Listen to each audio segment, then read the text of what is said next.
I was born into a rich and important family in Tyrone, Ireland. I was the younger of 2 daughters, and we were the only children. My sister was 6 years older than me, so we didn't play much together when I was young, and I was only 12 years old when she got married. I remember the day of her wedding well. Many people came, all of them laughing, singing and happy. But I felt sad when my sister left with her new husband, Mr. Carew. She was always very nice to me, nicer than my mother, and so I cried when she went away to her new home in Dublin. My mother and father didn't love me. They wanted sons and were not very interested in me. About a year after my sister got married, a letter arrived from Mr. Carew. He said that my sister was ill and that she wanted to come home to Tyrone and stay with us, to be with her family. I was sad that she was ill, but also very happy about her visit. "They're leaving Dublin on Sunday," my father told me, "and they're arriving here on Tuesday evening." Tuesday came, and it was a very long day.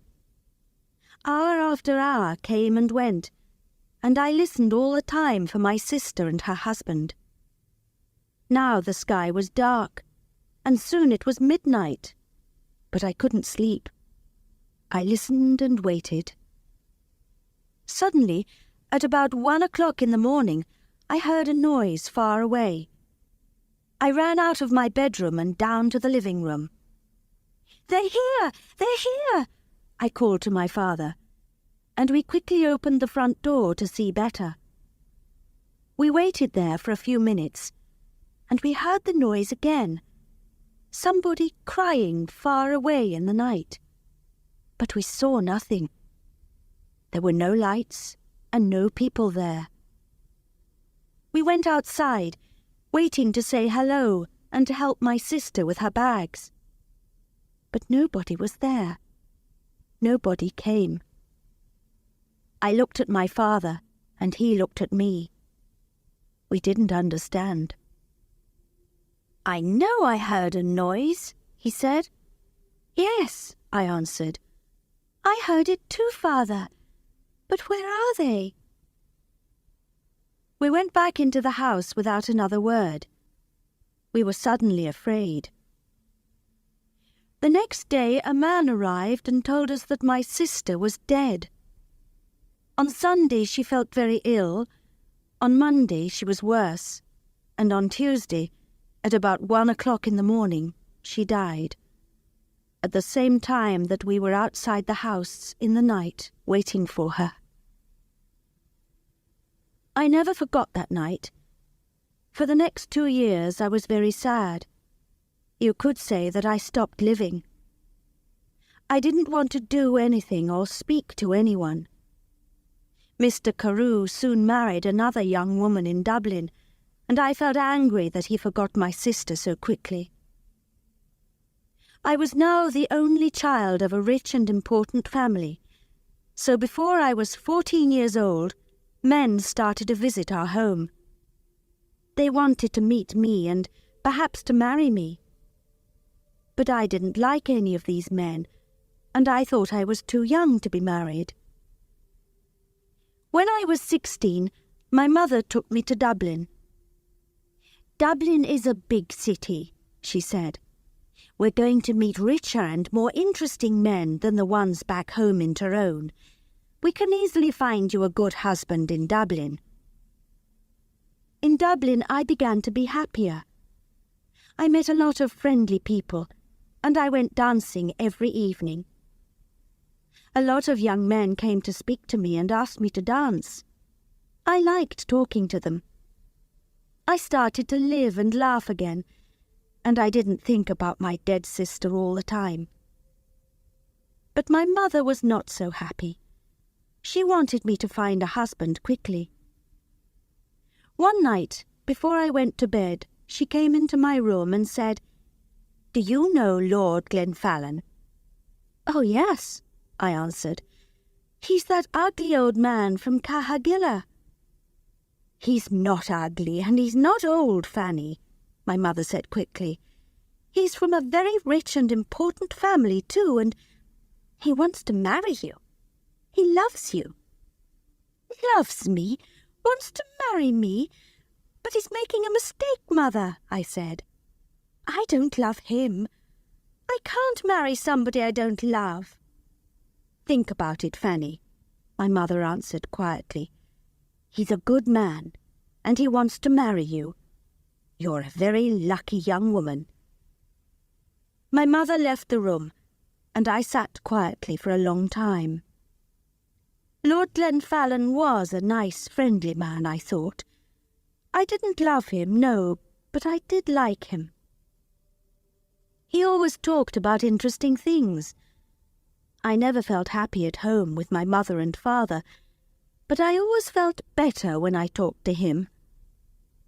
The next morning, when I saw my mother, I said only one word: yes. Lord Glenfallen and I got married the next spring, and 2 days after our wedding, we said goodbye to my family and left Tyrone. 3 days later, we arrived in Cahagilla, and I saw my husband's beautiful house for the first time. It was near a river, and there were many trees and flowers in the garden. Birds sang in the trees, and the sky was blue. I stood next to him and looked at it all, and I felt very, very happy. "Come, my love," said my husband. "You must come in and meet Martha. She cooks and cleans and knows everything about the house." So we went into the house, and I met Martha, a friendly old woman with smiling blue eyes. She showed me round the house. Suddenly I felt excited to be there. It was a very happy place. Women sang in the kitchen, men built fires in the living rooms, and there were dogs and cats everywhere. "Come with me now, madam," said Martha, "and look at your bedroom. Then we can take up your bags, and you can wash before dinner." I followed her, and soon we arrived at a big brown door. "This is your room," she said, and she opened the door. I stood and looked, suddenly cold with fear. In front of me stood something big and black. I didn't know what it was. I thought it was an old coat, but without anybody inside it. I jumped back quickly, very afraid, and moved away from the door. "Is something wrong, madam?" Mother asked me. "Nothing. Perhaps it's nothing," I answered quickly. "But I thought I saw something in there. I thought I saw a big black coat there when you opened the door." Martha's face went white with fear. "What's wrong?" I asked her. "Now you look frightened." "Something bad is going to happen," she said. "When someone sees the black coat in this house, we know that something bad is going to happen soon to the Glenfallen family. I saw the black coat when I was a child, and the next morning old Lord Glenfallen died. Something bad is going to happen now, madam. I know it." We went down to have dinner. I felt unhappy and afraid, but I didn't say anything to my husband about the black coat. I wanted to forget about it and be happy again. The next day, Lord Glenfallen and I went for a walk together to look round the house and gardens, because I wanted to know my new home better.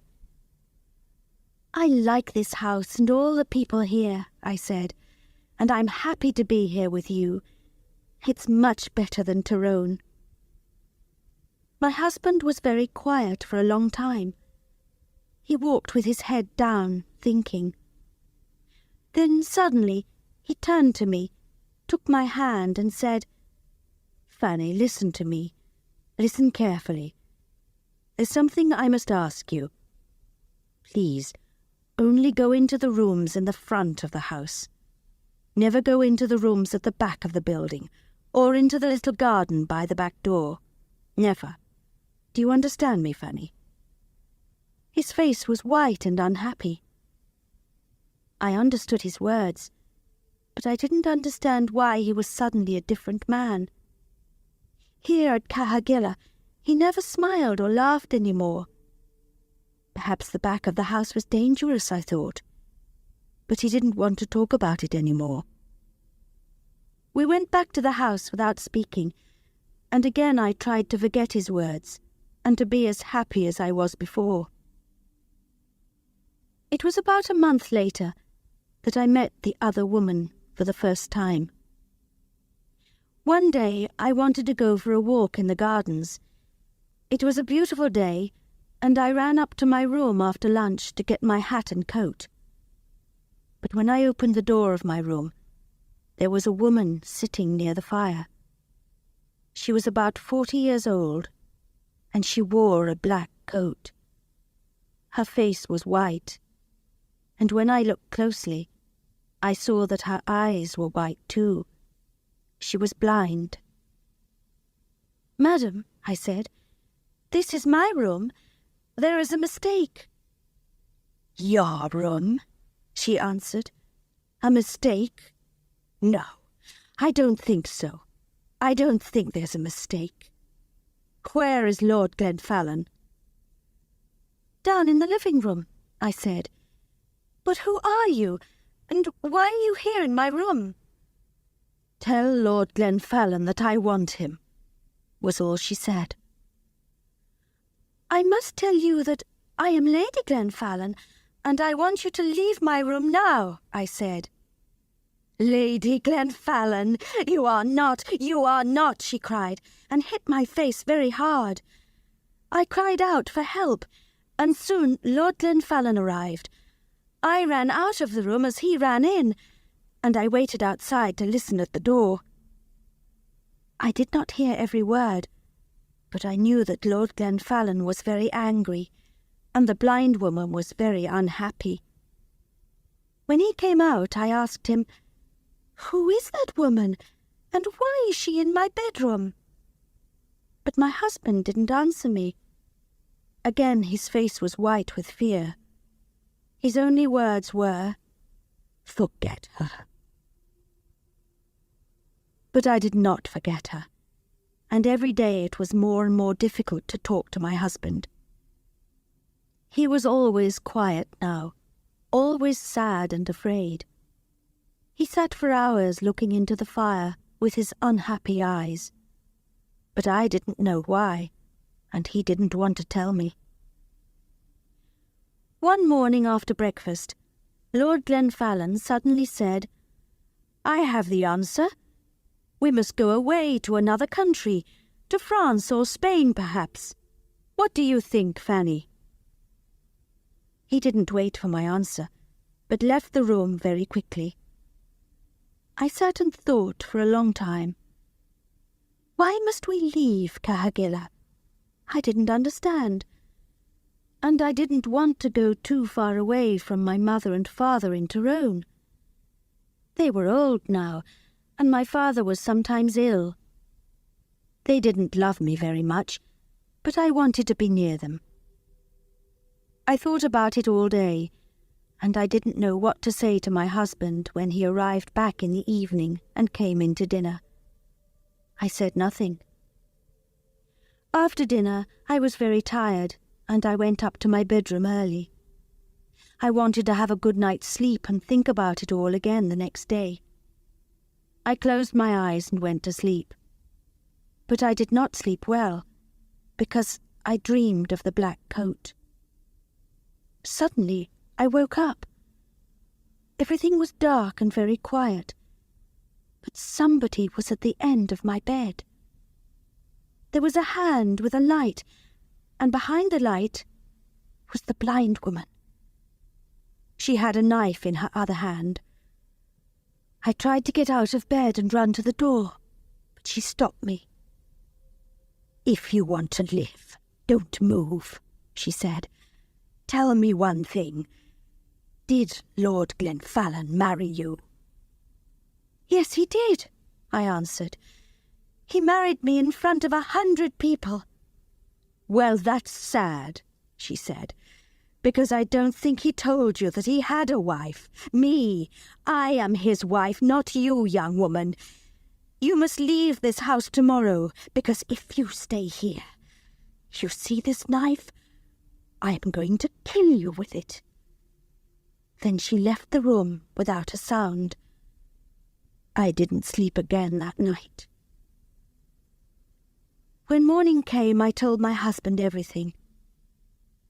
"Who is the blind woman?" I asked him.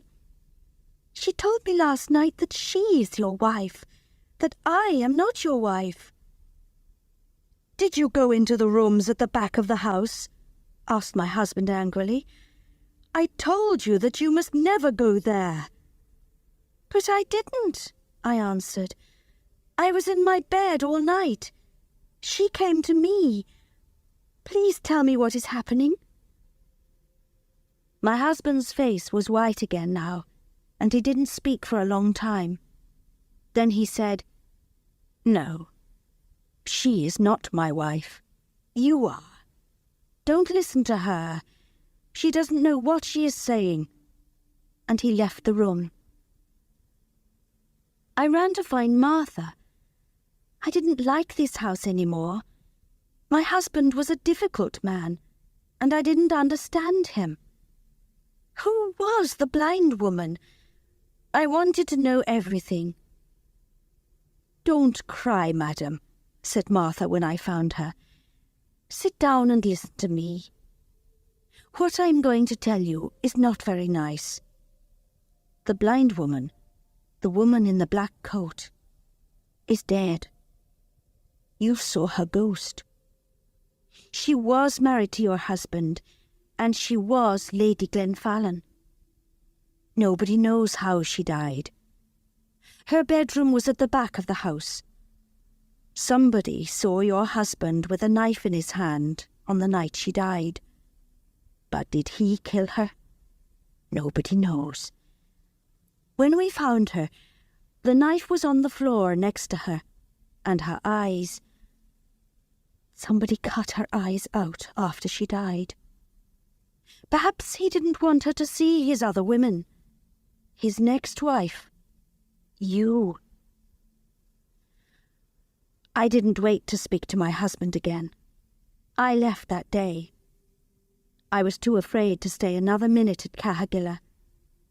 I knew that the blind woman was going to come back again and kill me.